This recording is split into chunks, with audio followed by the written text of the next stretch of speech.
and Wellbeing theme. It's our final theme today. General interest in this, as we know, has soared in the last few years, and our next speaker knows a lot about this and is going to be talking about innovation in foods for health and sustainability. I'd like to introduce Dr. Lisa Ryan, who is the acting head of the School of Science and Computing at Atlantic Technological University, having joined ATU from Monash University in Australia, although you are Irish and you started here. Her research interests span sport, food entrepreneurship and nutrition. She's published extensively in functional foods and was awarded the prestigious Agrifood Fellowship in Australia for investigating the potential of marine polyphenols as anti-diabetic agents. So I had to ask how to pronounce some of that, but it relates to wine and coffee when it's distilled down. So I'm going to hand over to Dr. Lisa Ryan from ATU. Thanks very much, Tina, and thanks so much to everybody here for the invite. At ATU, we are unbelievably excited about this development here at BIA Innovator. We spend a lot of time developing both food entrepreneurs, but also training people in health and nutrition, sport and exercise science, and this facility is just going to help some of our food entrepreneurs really take their products to the next level. So thank you very much, BIA Innovator, for this development and for including us in discussions. We have been hoping to do a lot of interactivity, but one of the things Marie told us in our initial discussions was around some of the connectivity that's here. But just for yourselves, I just want you to think, how often do you think about sustainability when you're purchasing food? So from a nutrition point of view, we often ask people to think about maybe the sugar content, the salt content, and to think about the health parameters of their food. But how often do you look at your food and think about what type of packaging is being used to cover this food? How many air miles have come to provide this food to me? And how often do our health priorities and our food sustainability priorities maybe not align? And should we be as a country looking at how to bring those things closer together? So just to give you a bit of background, which I suppose forms some of my understanding and what I'm talking about here today on how food innovation can really help with health and sustainability. I started off in Cork 20 years ago now, doing a degree in nutritional science, and stayed on to do a PhD in nutritional science, which was very much focused on bioactives from plants and how they might actually help protect against heart disease. So very early on, I was very interested around how plant-based matter may actually help to protect our bodies. I moved from there over to the UK, initially to Bournemouth University on the coast, and then to Oxford Brookes University, and from Oxford Brookes University ran a functional food research centre where we were providing services to industry around how you could innovate in your foods to make your food supply healthier without compromising on taste, for instance, and sensory perceptions of the food. From there, as Tina mentioned, I went to Monash University, and I'm really delighted to have one of my former colleagues, Professor Maxine Bonham, who's over with me on sabbatical for a few weeks from Monash University here today. And while in Monash, I worked with Maxine and others on an initiative called the BASE Research Facility. And that acronym is for Be Active, Sleep and Eat, with the idea being that if we move our bodies as we should, if we eat the right foods, and if we get enough sleep, we should be the healthiest version of ourselves possible. But while I had done a lot of those travels, and I also spent over a year in the States as well during my degree, one of the things that I really thought was, how can I maybe come back to Ireland at some stage and use some of these learnings? And an opportunity came up in what was GMIT at the time to become head of department of natural sciences, which included agricultural programs, which I was very interested in, but also included the full gambit of sciences, chemistry, etc. But I very quickly then went about setting up new programs in nutrition, sport, exercise science and food innovation, because all of my research up until that point had all been with food industry and looking at how food affects our bodies. So when we think about the food system, it's very, very complicated. There are lots of different players in it. So if we want to enhance the health of our foods, and if we want to enhance the sustainability of our foods, there are many different facets to the food system that we need to overhaul. But most of all, we need people talking to each other. We need events like this where we're increasing awareness of the different parts of our ecosystem, our food ecosystem, which actually help us improve both the health of our food systems and the sustainability of those systems. But one thing we're particularly interested in my research group, is how we support healthy aging. So all of us here in this room now are going to live much longer than people did previously. Those of you that are younger are probably going to live well past 100. And what we now know is that the foods that we used to eat, the foods that we used to talk about being healthy, the nutrients and non-nutrients that we used to talk about to support health, were to help people deal with the chronic diseases that we're very familiar with, cancer, osteoporosis, etc., heart disease. So we have a lot of understanding of those. But what about those other diseases of older aging? So dementia, cognitive disorders, diseases that we're now only beginning to discover because we now have much larger cohorts who are living longer and longer. And in order to be able to meet the health needs of those people, we need innovations in the food system, but we also need sustainable food practices. So those needs can't compromise on sustainability. So people that are interested in sustainability need to be working with people in health, need to be working with people in the food system. So how are we approaching it at ATU Galway? Well, step one is, how are we educating people? So when people are coming on our programs, when we're talking to food producers, what are we doing? Well, when I first started off, I was working with a lot of the people that are in this tree here. This was a tree that we developed in the Functional Food Centre to highlight, when I was in Oxford Brookes University, to highlight the full range of industries that we were working with. And did lots of work with very large food industries, and it was very interesting, and a lot of them were really interested in changing their foods and innovating to make them a bit healthier while not compromising on taste. But we were asking the question, who's working with the food entrepreneur? Because people that are developing foods and are at the very early phase of development may go on to be the next big global industry, but who's talking to them about how they can innovate for health and also how they can consider sustainability from the beginning? So as soon as you're developing your food, consider your sustainability priorities. So for us, step one was to create a training program in food innovation and entrepreneurship. And so I joined what was GMIT, now ATU Galway, back in 2015, and secured funding through the Springboard call for this course, the Certificate in Food Innovation and Entrepreneurship, and we've been successfully funded now until 2025. So this type of teaching is unique in that it is not people like myself, even though I do teach on it, but it's not didactic teaching at all. It's not somebody up and just telling people what to do. We bring in food entrepreneurs, and it is the food entrepreneurs that are teaching the budding entrepreneurs the highs and lows of entrepreneurship. So people like Ronan Byrne, for instance, the friendly farmer, I saw that some of the chicken provided at today's lunch was provided by Ronan Byrne. He comes in and he talks on the programme. And so it's a combination of food entrepreneurs, peer-to-peer learning, academics, people, Agrifood stakeholders, people that have food businesses throughout the Northwest region, mentors and funding agencies who all came together for this course development. And the key is that it is peer-led.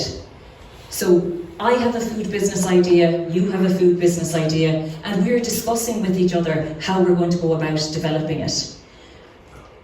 We also develop networks, because anybody that works in food knows that there are very small margins in food and that your networks become everything. Word of mouth about your product, how do you get your product out there? Yes, it's important to use social media, but in Ireland in particular, networks become a very important start at the early phase. We develop hard skills, and we had a speaker last week at a careers event at ATU Galway who said she hates the word soft skills. So we often say hard skills and soft skills.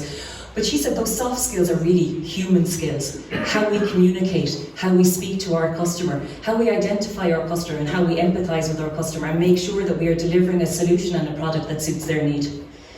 And we take students through full ideation, the design thinking process, so understanding the person that they're going to develop their product for. Also finding out in a very safe environment, is there a need for this product? And that's a very tough process for students, but at the same time, it's really important to find that out before you've invested a fortune in your business development. So this is a very safe, lean startup environment so that you can identify your customer, empathise with your customer, create your product, find out is there a need and a gap for that product. And some students at the end of the course decide that there isn't. Some of what they find out at the end is, I'm not going to take this business to the next level. But we also provide a large amount of mentorship, because when you're starting off in those scary early days, and entrepreneurs are some of the most creative, adventurous, but incredibly brave people that you're ever going to meet. Most of us in academia are in a very safe, permanent environment where we're not, as we heard earlier, putting our house on the line to invest in a concept that some people are telling us might be mad. So mentors are a really important part of the process. But on day one, and those that work with me have heard this so many times, but we tell people on day one, be comfortable being uncomfortable, because if you are going to innovate in food, or if you're going to innovate in new solutions for sustainability, you need to get used to pushing boundaries and not feeling in a safe space and not feeling comfortable. But what we do provide is a very safe environment to do that, because you're not doing it on your own. You're doing it with a group of individuals who are providing you continuous feedback, and also a lot of the students that are on the course end up becoming each other's networks. So when we started off this programme back in 2015, and we ran it here in Galway, and we also ran it in Mayo. And we had overwhelming feedback. So we had over 50 students come through the programme between Galway and Mayo in the first year. And at that point, we just had 1 year's funding, but we decided to build a research layer into everything that we were doing to see what was happening to our students and their businesses. And we applied for follow-on funding to keep this course going. But then, as happens, and actually again it was Ronan Byrne, thanks to Ronan Byrne. Ronan Byrne was teaching on this course, and he just happened to be on a flight back from Europe with this lady, and if you know him, he's very talkative.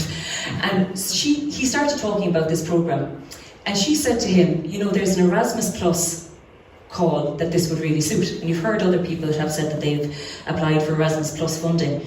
And myself and Maria McDonough, who has worked with me from the very start and is still with me, she should be here today, but unfortunately she's not well.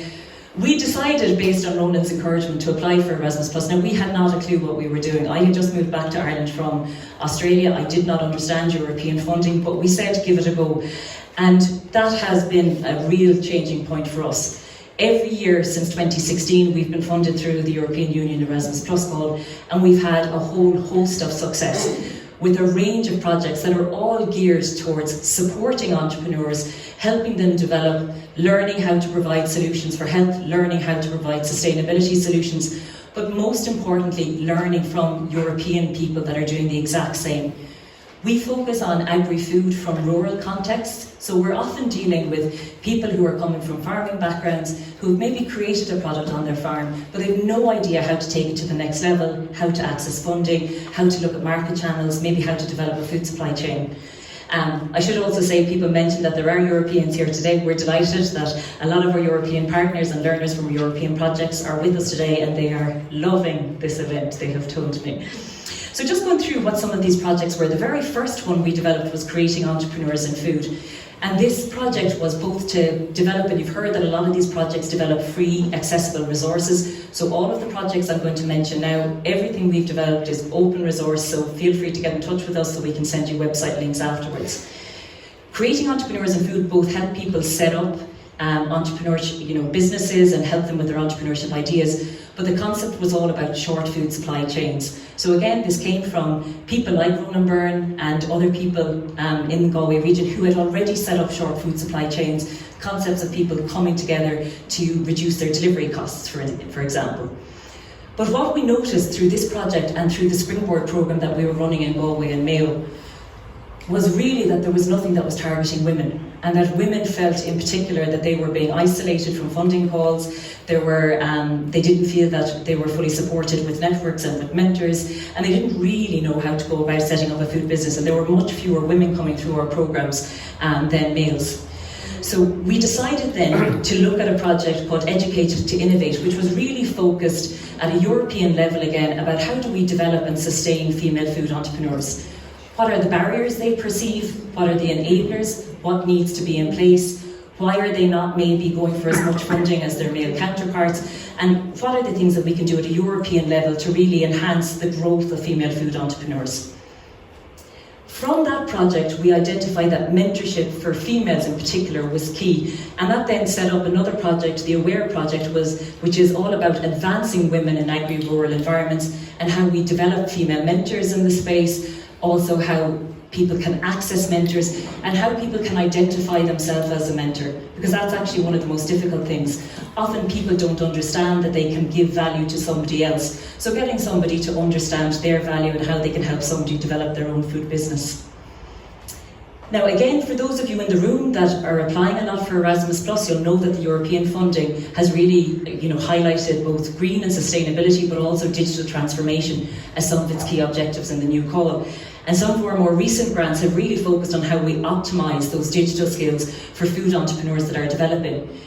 This was particularly highlighted during the pandemic because we had a lot of rural food entrepreneurs who said to us, I don't have an online presence, I don't know how to set up an online shop, I don't know how to set up credit card systems on my website. So this project is all focused about taking the fear away from that in real easy terms, talking to somebody about how to set your business up online, what you need to do, how do you sell in an online system, how do you market yourself in an online world.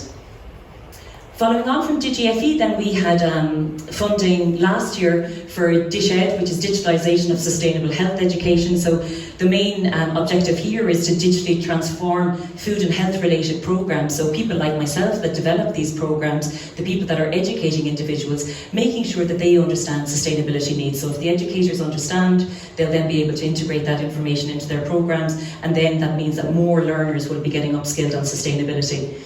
And then in the most recent call, we just found out there during the summer that we got funded for Train to Sustain, which is all about upskilling vet educators on food sustainability to help adapt specifically Agrifood programmes to highlight sustainable food practices and then enable those individuals to bring those sustainable food practices into their businesses.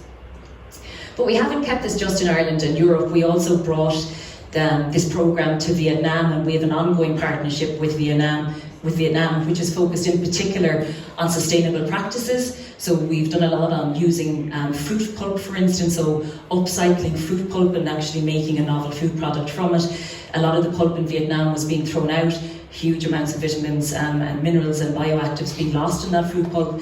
And now we've created an upcycled product for the food entrepreneur over there, which is being sold on the market. And also then last year, our programme won the Entrepreneurship Educator of the Year award in Florence at the European Awards, which we were delighted about. So just some of the stats from an education point of view. We've had over 200 Irish food entrepreneurs in the Food Innovation Programme. 46% have successfully launched a food business. So one of the endpoints of the Food Innovation Programme is that you develop a food business plan. We bring in funders to the final presentations, and many students' products are now in Aldi and SuperValu, and it's a real source of pride for us to see these products on the shelves. But we've also engaged over 30,000 stakeholders across Europe through the European projects. So for those of you that haven't engaged in European projects to date, there are many of us here in the room who have experience with them. Don't be afraid to reach out to people either in academia or here at BIA Innovator if you would just like to get involved, because we always love to have new farms, for instance, or food entrepreneurs get involved in these projects. So if you'd like to discuss this further, please find me afterwards. And here are just some quotes just from people, how the supports that came from this education, how it helped them to actually start a business. Many of you might know Julia's lobster truck. Some of you have probably seen it around. So Julia came through our programme. Her business plan presentation still is one of the best we ever had, because she brought a prototype of this truck to the business plan presentation pitch, so it was absolutely superb. Grandgrands as well also came through the programme. Some of you will know this shop, but it also sells into Aldi at the moment. So we've had some real successes through this education, and it's also very, one of the things about the programme is we're able to discuss sustainability. Sustainability is one of the learning outcomes on the programme, so that we're encouraging food producers from the very start to think about sustainability when they're developing their products.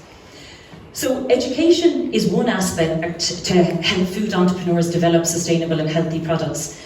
But we also need to consider the food system itself and the foods that are being developed and how we can innovate those foods to help support our ageing population.